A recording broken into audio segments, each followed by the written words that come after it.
welcome to my TBR video for August. I am putting this up a little bit early because I am very excited about what I will be reading in August.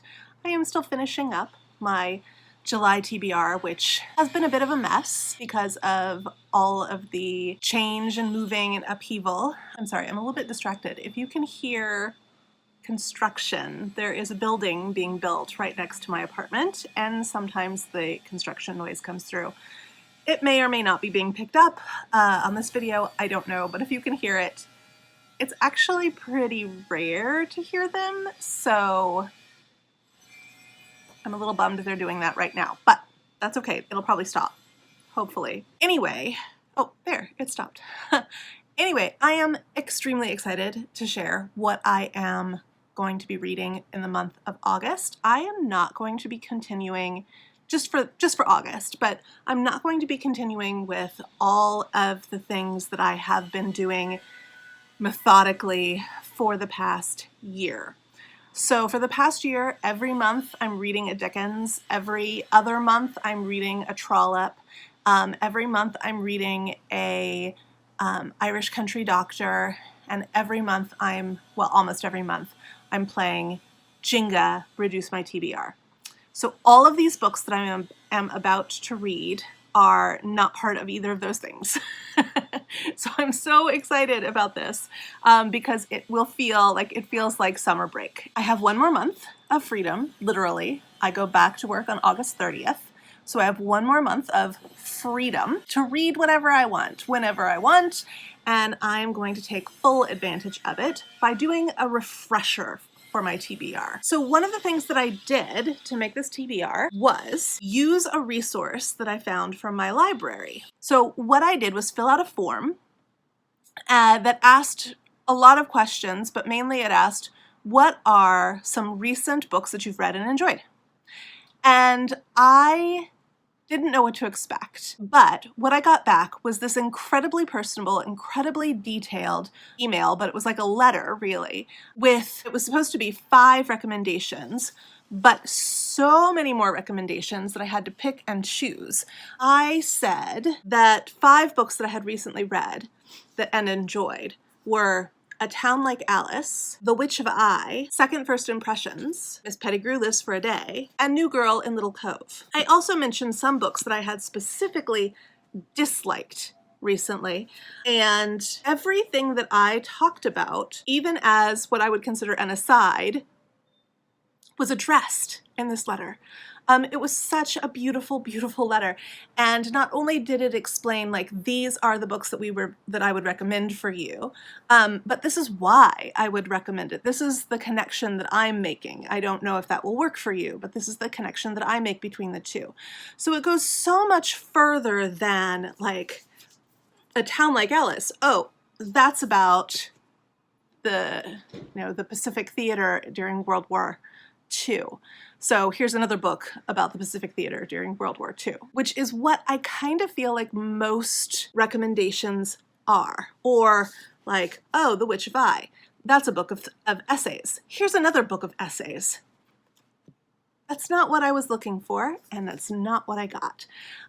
Such a detailed, thoughtful, careful, considerate list of recommendations from this librarian, and I will definitely use this resource again. Here we go. My first mini TBR. I have 3 mini TBRs for my big August TBR. So the first mini TBR is the librarian picks my TBR. So for A Town Like Alice, I was recommended Old Filth by Jane Gardam. This was, at one point, probably long ago, shortlisted for the Orange Prize. Ooh! We're getting wild around here. Back. Okay, it was at one point shortlisted for the Orange Prize. I don't know when that was. Let's just see if it says. So it's copyrighted 2004. So it was first published in 2004. So this is an older one. I'm totally awesome with that. I want to read backlist titles. I've never ever heard of this at all. I'm gonna go into it as blindly as I can. I do have the librarian's reasoning for pairing the two. It was about the kinds of relationships that I'll find in this may remind me of this. So I am going to read Old Filth because I loved A Town Like Alice. Then I am going to read Our Homesick Songs because I loved New Girl in Little Cove. This was recommended because I said, you know what? I really enjoyed reading New Girl in Little Cove. These are all the reasons why. And I specifically said, I would love to read another fictional work set in Newfoundland. And this is what she recommended. So, Our Homesick Songs by Emma Hooper. This one is from 2018. So because I said I loved The Witch of I am going to read, this is brand spanking new, I am going to read White Magic by Elisa Washuta. Now, this is another collection of essays, but that's not why it was recommended to me. Why it was recommended to me was because one of the things I said I loved about The Witch of I was how it presented within the context of witches, it presented so many other things, memoir, social commentary, calling out of rape culture, just like so much was packed into these essays that also masqueraded as this is a history of people who've been, women specifically, one man, but women specifically, who've been accused of witchcraft. So here I get to read essays about magic, white magic, from a woman who considers herself to be a witch, who's also talking about culture and appropriation and context. I'm just really excited to see if this can pack as much into each little essay as this can. I'm curious. Then I said I had recently really enjoyed Second First Impressions, so I was recommended Evie Drake Starts Over. I know this book. This is the one book that I know, and this was the one book that was like a little bit disappointing to me because I have a feeling it is nothing as endearing as this one based on what I heard about it when it was in its heyday. But I'm gonna give it a try because I haven't read it, so I might as well. So Evie Drake Starts Over. I'm gonna read because I loved Second First Impression. And then this was the one that I was most looking forward to seeing what she had to say. And so this is the one that I picked more than one of her suggestions for because I'm just afraid that none of them are going to do it. So I love this book so much. I loved Miss Pettigrew Lives for a Day so very, very much. And so I took 3 of the 4 suggestions that I was given to read because of my love for this book. So we'll see. The first, and it has this terrible sticker on the front. I'm sorry. I bought all of these used, so totally ruins everything. Tried to get it off. It just does not come off easily. So The Lost Art of Keeping Secrets by Ava Rice.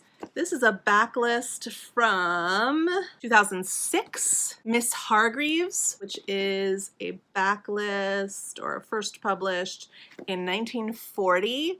So I am hopeful here, very hopeful there. And then this is the first one that was recommended based on Miss Pettigrew Lives for a Day, and that is Brother of the More Famous Jack. And the reason that this was recommended was because this librarian finds that the humor is similar, it's not really humor, well, it is humor, but it's like just that feel-good factor. So we'll see. I am the most scared to try and recreate the joy that this book gave me. So I overcompensated and picked 3. I'm gonna read The Lost Art of Keeping Secrets, Miss Hargreaves, and Brother of the More Famous Jack. Brother of the More Famous Jack is from 1982. So that is my first mini stack, my first mini TBR. That's Librarian Picks My TBR. My next one is 4 books I would just like to read. 3 of them are because I can't travel. Well, actually, all of them are because I can't travel. So I'll start with this one here. I'm not reading this. I'm showing you this because this is one of my very favorite books. Before I liked fantasy, I loved this book. It is the first fantasy book that I truly loved. I read this one and I loved it, and I still don't really know why. And I reread it and I loved it even more. And it was published a long time ago in relation to book publishing. It came out in 2013. And just this month, the sequel finally came out.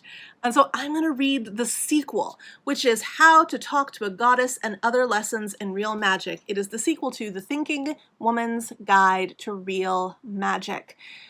This ended on an insane cliffhanger, and I have been waiting since 2013 to continue the tale.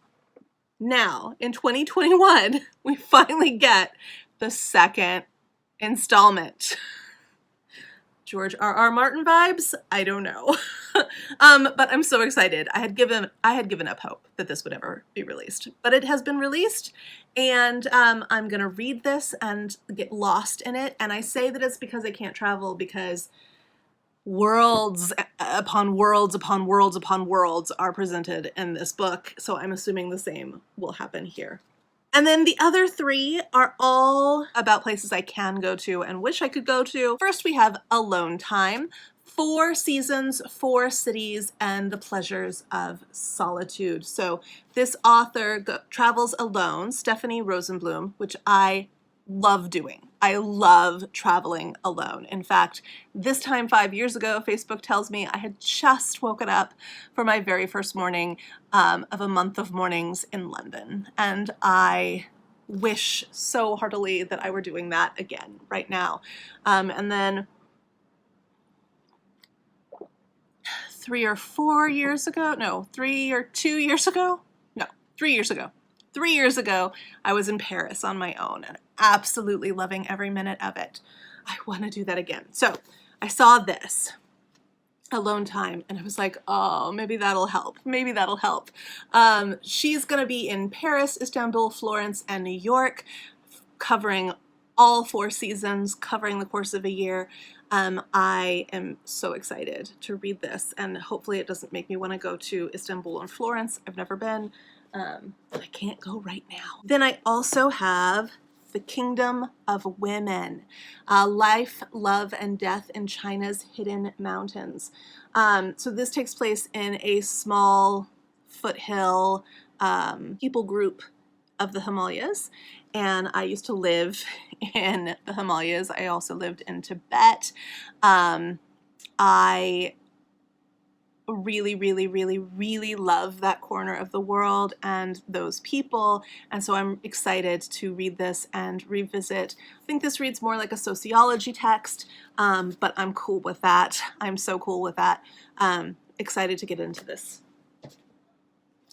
And then one of my favorite things that I did when I was in London was mudlarking.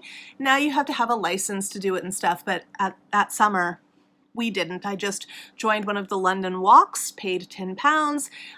A archaeologist who does mudlarking took a group of us to the Thames, right there at the foot of Tate Modern, and we found stuff. We found so much stuff. It was just amazing to me that I could be holding in my very gloved, because it was dirty and gross and bacterial infested, but in my hand, in my gloved hand, I could be holding something from the Roman era. I could be holding, Victorian bathroom tile. It was amazing to me. It was absolutely amazing. I know it's other people's garbage, but that's the detritus of our lives, right? So last year I read a book called Mudlarking, which was phenomenal. And this time I found this, which isn't really about mudlarking, but it taps into that same thing that I love. Lives in Ruins, Archaeologists and the Seductive Lure of Human Rubble. So it's all about ancient garbage and how much joy we can derive from finding it. So I'm super excited to read this one. In fact, I may or may not have already started reading it. So that's my second mini pile, which is my I Want to Go pile.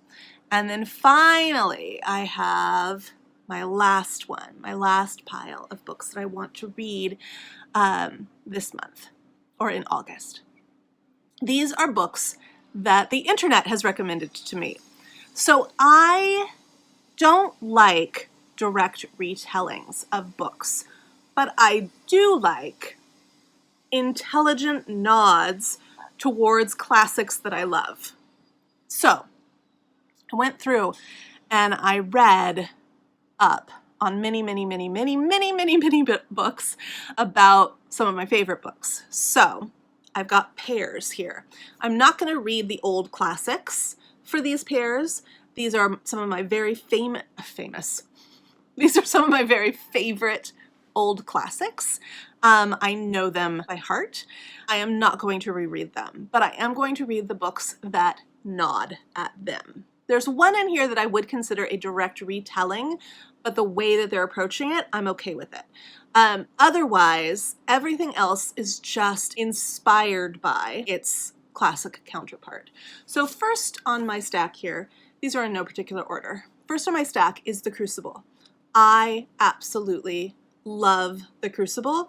If you haven't noticed yet, witch hunting is one of my favorite themes to find in my fiction and my nonfiction. So we've got this one, The Crucible, and I'm going to pair it with Good Neighbors by Sarah Langan.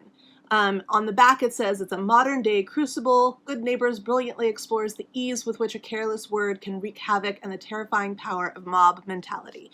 It says more than that, but I'm going to stop there.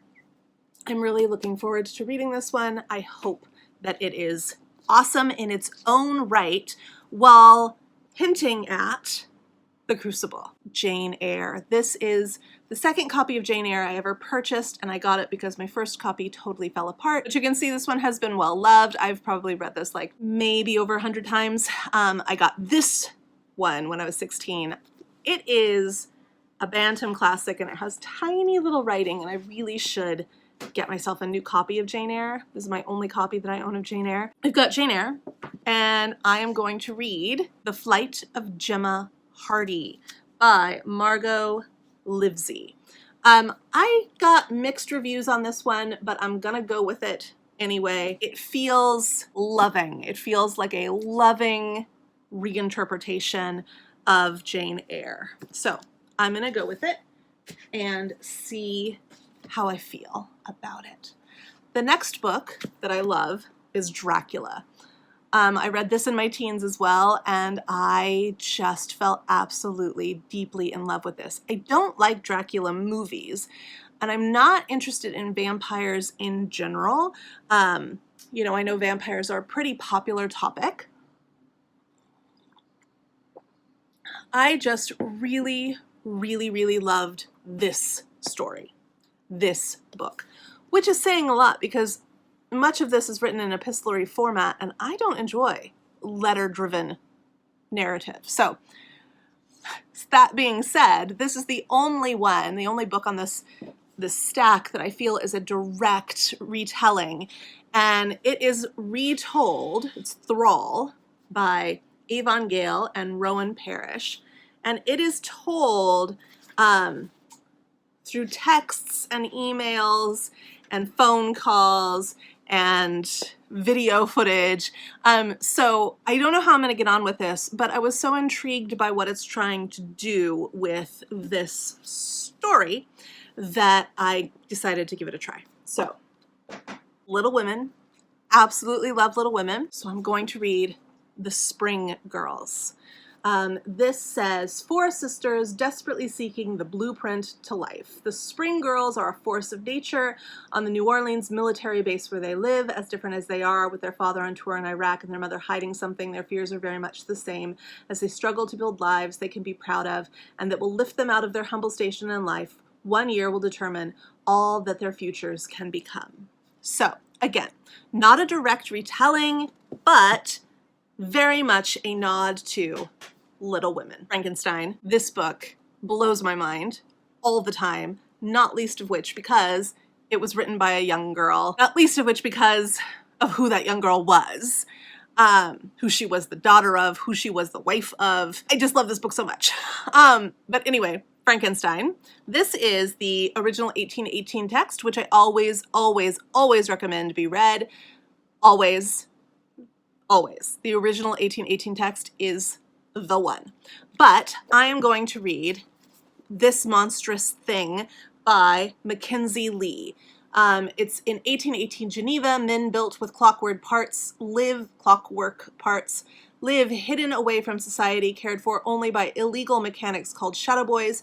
2 years ago, shadow boy Alastair Finch's life shattered to bits. His brother Oliver dead, his sweetheart Mary gone, his chance to break free of Geneva lost. Heartbroken and desperate, Alastair does the unthinkable. He brings Oliver back from the dead. So, very much Frankenstein, very different as well. Wuthering Heights, one of my absolute favorites. I have like 6 different versions of Wuthering Heights, but this is my lightest one, so it's the one I chose to hold up.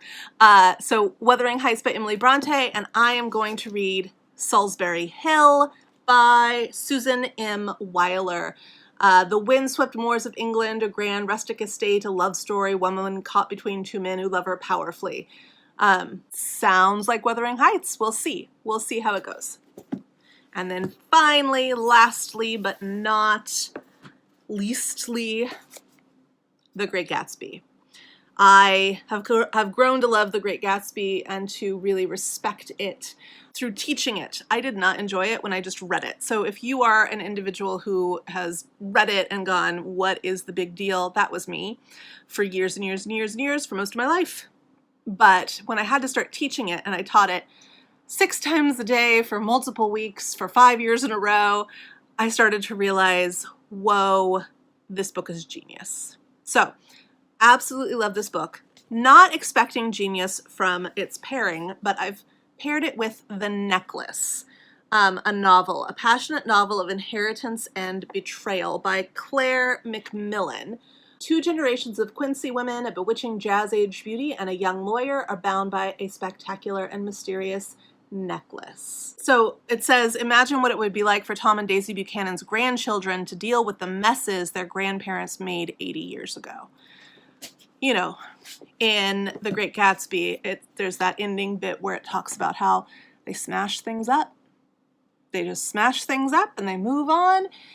Quite literally, they smash into people, and they move on and they don't pay any consequences. So what really intrigued me about this book was that it goes, hey, wait, what if their grandchildren had to pick up those consequences? What if they didn't just get to smash things up and move on? What if they didn't just get to ruin lives? What if somebody, somewhere, had to pay for that? Somebody somewhere had to make amends. So I'm very intrigued by that concept, and that's what I plan on reading this month. I'm really excited about these 3 piles. I've got my library recommends, I've got my internet recommends, and I've got my I want to go piles. And I'm going to read them, and I'm going to get through them all, and I'll probably be able, if I have time, I will probably guilt myself into picking up the required Dickens for the month, which is Bleak House, but I just really want to take a break. I want to love Dickens still, but at the end of the year, so I'm going to take a little break. I just need to gather strength for that. And then I am also going to take a break from, which is fine, it's a scheduled break, from Barchester Chronicles. I'm finishing up Framley Parsonage right now, and I should have the next 2 months to read, I don't remember what it's called, the House at Allington, the Small House at Allington, the Little House at Allington. something like that.